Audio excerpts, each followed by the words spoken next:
وعلیکم ورحمۃ اللہ تعالیٰ وبرکاتہ۔ میرے دوستو، گفتگو اذان کی فضیلت کے اوپر ہو رہی ہے۔ کل میں نے آپ کو اذان کے تعلق سے کچھ احادیث مبارکہ سنائی تھی اور مؤذنین کے بارے میں بتایا تھا۔ آج انشاءاللہ پھر آپ کو نبی پاک صلی اللہ تعالیٰ علیہ وسلم کے مقدس فرمودات اذان کی فضیلت پر اور جواب اذان کی فضیلت پر سناؤں گا، اور مؤذنین جو ہمارے بھائی 5 وقت کی نماز کے لیے اذان پکارتے ہیں، ان کا کتنا بڑا مقام ہے یہ بھی میں آپ کو بتاؤں گا۔ آئیے ایک مرتبہ درود پاک پڑھ لیں۔ اللہم صلی علی سیدنا شفیعنا حبیبنا نبینا مولانا محمد بارک وسلم صلی علیہ الصلوۃ والسلام علیہ یا رسول اللہ صلی اللہ تعالیٰ علیہ وسلم۔ میرے بھائی، اذان کی بہت بڑی فضیلت ہے۔ آئیے ایک حدیث مبارکہ نبی پاک صلی اللہ تعالیٰ علیہ وسلم نے فرمایا، اس حدیث کے راوی ابن عساکر ہے جو حضرت انس رضی اللہ تعالیٰ عنہ سے حدیث مروی ہے۔ فرماتے ہیں نبی پاک صلی اللہ تعالیٰ علیہ وسلم نے ارشاد فرمایا، مؤذنوں کا حشر یوں ہوگا کہ جنت کی اونٹنیوں پر سوار ہوں گے، ان کے آگے بلال رضی اللہ تعالیٰ عنہ ہوں گے، سب کے سب بلند آواز سے اذان کہتے آئیں گے، لوگ ان کی طرف نظر کریں گے، پوچھیں گے یہ کون لوگ ہیں؟ کہا جائے گا یہ امت محمد صلی اللہ تعالیٰ علیہ وسلم کے مؤذن ہیں۔ لوگ خوف میں ہیں اور ان کو خوف نہیں، لوگ غم میں ہیں ان کو غم نہیں۔ یعنی نبی پاک صلی اللہ تعالیٰ علیہ وسلم نے ارشاد فرمایا کہ مؤذنین کا حال یہ ہوگا محشر میں کہ وہ اونٹنیوں پر سوار ہوں گے، اور حضرت بلال رضی اللہ تعالیٰ عنہ ان کے آگے آگے ہوں گے، اور تمام مؤذنین محشر میں اذان دیں گے۔ سبحان اللہ، بلند آواز سے سب اذان دیتے ہوئے جنت کی طرف بڑھیں گے، محشر کی طرف میدان محشر میں آئیں گے، تو لوگ پوچھیں گے ایک دوسرے سے یہ کون ہے؟ تو کہیں گے یہ امت محمدیہ صلی اللہ تعالیٰ علیہ وسلم کے مؤذنین ہیں۔ سبحان اللہ، یہ امت محمدیہ صلی اللہ تعالیٰ علیہ وسلم کے مؤذنین ہیں جو دنیا میں لوگوں کو نماز کی دعوت دے رہے تھے، ندا دے رہے تھے کہ آؤ اللہ کی بارگاہ میں آؤ، اللہ کی طرف آؤ، نماز کی طرف آؤ، کامیابی کی طرف آؤ۔ پھر لوگ کہیں گے کہ ان کو دیکھیے یہاں میدان محشر میں سب خوف زدہ ہیں اور ان کو خوف نہیں، سب غمگین ہیں ان کو غم نہیں۔ یعنی مؤذنین کو میدان محشر میں کسی چیز کا غم نہیں ہوگا، کسی چیز کا خوف نہیں ہوگا۔ یہ ایک اور مقام مؤذن ہے کہ محشر میں یہ سب کے سب اذان دیتے ہوئے آئیں گے۔ حضرت انس رضی اللہ تعالیٰ عنہ سے ایک حدیث مروی ہے، آپ فرماتے ہیں حضور صلی اللہ علیہ وسلم نے ارشاد فرمایا، جب اذان کہی جاتی ہے آسمان کے دروازے کھول دیے جاتے ہیں۔ سبحان اللہ، اور دعا قبول ہوتی ہے۔ جب اقامت کا وقت ہوتا ہے دعا رد نہیں کی جاتی، جب اقامت کا وقت ہوتا ہے دعا رد نہیں کی جاتی۔ ابو داؤد و ترمذی کی روایت انہی سے ہے کہ رسول اللہ صلی اللہ علیہ وسلم نے فرمایا، اذان و اقامت کے درمیان دعا رد نہیں کی جاتی۔ یعنی اذان اور اذان کے بعد اذان بندہ جو دعا مانگتا ہے، جو چیز کی خواہش کرتا ہے رب کی بارگاہ میں، پروردگار عالم اس کی خواہش کو، اس کے اس جائز نیک مقاصد کو قبول فرما لیتا ہے۔ اور اقامت جب کہی جاتی ہے نماز کے لیے، بندہ اس وقت جو دل میں خیال کرتا ہے، جو ان کی جائز مرادیں ہوتی ہیں، اگر وہ اس وقت مانگے تو پروردگار عالم ان کی ان جائز مرادوں کو بھی قبول فرماتا ہے۔ اور ایک حدیث مبارک آپ سماعت فرما لیں اسی مؤذنین کے تعلق سے کہ مؤذن کا کتنا بڑا مقام ہے۔ صحیح مسلم میں حضرت جابر رضی اللہ تعالیٰ عنہ سے مروی ہے، حضور فرماتے ہیں کہ شیطان جب اذان سنتا ہے تو اتنی دور بھاگتا ہے۔ سرکار دو عالم صلی اللہ تعالیٰ علیہ وسلم نے یہ بتایا کہ جب اذان ہوتی ہے، رواح مدینہ مبارکہ سے 36 میل دور کے فاصلے پر ہے، سرکار نے یہ بتایا کہ جب اذان ہوتی ہے مدینے میں تو شیطان یہاں سے 36 میل دور چلا جاتا ہے۔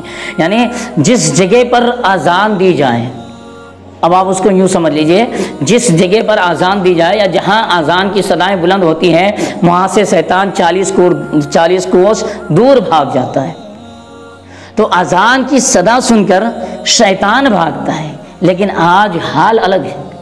آج ہمارا ماحول الگ ہے. اذان کی شیطان سن کر بھاگنا، اذان کی صدا سن کر بھاگنا شیطان کو چاہیے، شیطان نہیں، بلکہ آج مسلمان بھاگ رہا ہے اذان کی صدا سن کر. مسلمان کا کام یہ ہونا چاہیے کہ جب مؤذن اذان دے تو سارے کاموں کو بند کریں، سارے کاروبار کو چھوڑ دیں اور فوراً مسجدوں کی طرف دوڑیں، مسجدوں کی طرف آئیں اور آ کر کے رب کی بارگاہ اپنے سر کو جھکائیں اور رب کی بارگاہ میں عرض کرے پروردگار عالم تیری منادی نے ندا دیا، اے میرے مولا ہم لبیک کہتے ہوئے تیری بارگاہ تیرے گھر میں حاضر ہو گئے، ہماری حاضری کو تو قبول فرما. تو یہ کچھ احادیث مبارکہ تھیں جو میں نے اپنے استطاعت کے مطابق فضیلت اذان کے اوپر بیان کی. اب آئیے جو شخص اذان کا جواب دیتا ہے ان کی فضیلت کیا ہے. نبی پاک صلی اللہ علیہ وسلم ارشاد فرماتے ہیں ظلم ہے، پورا ظلم ہے، کفر ہے اور نفاق ہے یہ کہ اللہ کے منادی کو اذان کہتے سنیں اور حاضر نہ ہوں، یہ حاضر نہ ہوں. اور ایک حدیث میں ہے نبی پاک صلی اللہ علیہ وسلم ارشاد فرماتے ہیں کہ مومن کو بدبختی و نامردی کے لیے کافی ہے کہ مؤذن کو تکبیر کہتے سنے اور اجابت نہ کرے. اللہ اکبر. یعنی سرکار نے فرمایا کہ مومن کے لیے اس سے بڑی بدبختی کچھ نہیں، اس سے بڑی نامردی کچھ نہیں کہ جب انسان یا کوئی بندہ مومن اذان دے اور بندہ اس کا جواب نہ دے. سبحان اللہ. یہ ہماری سب سے بڑی بدبختی ہے کہ جب اذان دیا جائے ہم اس کا جواب نہ دیں. یہ ہماری سب سے بڑی بدقسمتی ہے، بد نصیبی ہے. اور خوش نصیب ہیں وہ لوگ جو اذان کو غور سے سنتے ہیں، سننے کے بعد پھر اذان کا جواب دیتے ہیں. اذان کا جواب کیسے دینا ہے؟ اذان کا جواب جو مؤذن کلمات ادا کرے، یعنی اللہ اکبر اللہ اکبر، جب مؤذن خاموش ہو گئے تو آپ بھی کہیں گے اللہ اکبر اللہ اکبر. پھر جب مؤذن کہیں گے اللہ اکبر آپ کو بھی کہنا ہے اللہ اکبر. جب مؤذن کہے اشہد اللہ الہ الا اللہ آپ کو بھی کہنا ہے اشہد اللہ الہ الا اللہ. جب مؤذن کہے اشہد اللہ الہ الا اللہ اور خاموش ہو جائے آپ کو کہنا ہے اشہد اللہ الہ الا اللہ. جب مؤذن پہنچے اشہد ان محمد رسول اللہ تو آپ کو جواب دینا ہے اشہد ان محمد رسول اللہ. دو بار کہیں گے. جب مؤذن خاموش ہو جائیں گے تو آپ کو بھی دو بار کہنا ہے اشہد ان محمد رسول اللہ. اس کے بعد جب مؤذن پہنچے حی علی الصلاۃ حی علی الصلاۃ تب آپ کو کہنا ہے لا حول ولا قوۃ الا باللہ العلی العظیم، لا حول ولا قوۃ الا باللہ العلی العظیم. جب مؤذن کہے حی علی الفلاح حی علی الفلاح تو آپ کو کہنا ہے لا حول ولا قوۃ الا باللہ العلی العظیم. اور جب مؤذن کہے اللہ اکبر آپ کو کہنا ہے اللہ اکبر. جب وہ کہے لا الہ الا اللہ تو آپ کو بھی کہنا ہے لا الہ الا اللہ. یہ جواب اذان ہے. اب آئیے ایک حدیث مبارکہ اور سماعت فرمائے. حضرت معاذ بن انس رضی اللہ تعالیٰ عنہ سے ان حدیثوں کو روایت کی ہے جو اذان کے جواب کا نہایت ہی عظیم ثواب پر منحصر ہے. اب آئیے ایک اور حدیث مبارکہ نبی پاک صلی اللہ تعالیٰ علیہ وسلم نے ارشاد فرمایا. اس حدیث کو امام عساکر نے روایت کی ہے. رسول کریم صلی اللہ علیہ وسلم فرماتے ہیں اے گروہ زنا یعنی اے عورت کی جماعت، جب تم بلال کو اذان و اقامت کہتے سنو تو جس طرح وہ کہتا ہے تم بھی اسی طرح کہو کہ اللہ تعالیٰ تمہارے لیے ہر کلمہ کے بدلے 1,00,000 نیکی لکھے گا. سبحان اللہ. یہ اذان کا جواب دینے کا ثواب ہے. نبی پاک صلی اللہ علیہ وسلم نے کیا فرمایا عورتوں سے؟ او عورت کی جماعتوں، جب بلال اذان اور اقامت کہے تو تم بھی جو وہ کہیں ان کلمات کو دہراؤ. اللہ تبارک و تعالی ایک کلمہ کے بدلے 1,00,000 نیکی لکھے گا اور 1000 درجے بلند فرمائے گا، 1000 گناہ معاف کر دے گا. عورتوں نے عرض کی یا رسول اللہ صلی اللہ علیہ وسلم یہ تو عورتوں کے لیے ہے، مردوں کے لیے کیا ہے؟ فرمایا ان کے لیے 2 گناہ ہیں.